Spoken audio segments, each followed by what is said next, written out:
In a world saturated with the clamor of 1,000 deities, one voice broke through the silence of the Mesopotamian plains. It was a voice that would change the course of human history forever.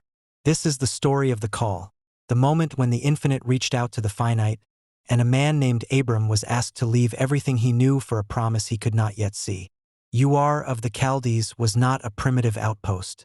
It was a sophisticated metropolis, a center of commerce, science, and religion. But its spiritual landscape was crowded. The people of Ur looked to the moon god, Sin, for guidance. They lived in a world where the divine was transactional, sacrifices offered for favorable harvests or protection from floods. In the midst of this polytheistic cacophony lived Abram. He was a man of status, part of a wealthy family led by his father, Terah. Yet, in the quiet of the Mesopotamian nights, Abram sensed a void that the ziggurats could not fill. Then it happened, the call. It wasn't a suggestion. It was a divine interruption. The voice of the one true God pierced through the tradition and the noise. The command was absolute. God asked for a total departure from his land, his kinship, and his security. In exchange, God offered a sevenfold blessing: a great nation, a great name, and a legacy that would bless all the families of the earth. To the people of Ur, Abram's decision must have seemed like madness. In the ancient world, your identity was tied to your land and your ancestors.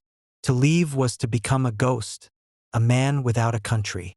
Yet, the Bible records no hesitation, no argument. Abram was 75 years old. He was at an age where most men look for rest, yet he was beginning a journey into the unknown. He didn't have a map, he only had a promise. He didn't have a destination, he only had a guide. This single act of obedience became the blueprint for faith. By leaving Ur, Abram became Abraham, the father of nations. His yes to God's call created a ripple effect that birthed 3 world religions and shaped the moral fabric of Western civilization.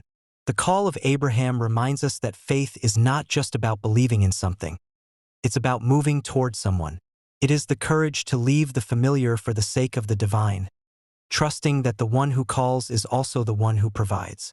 The voice that spoke in the desert of Mesopotamia still echoes today, inviting every soul to a journey of trust, a journey of promise, a journey of faith.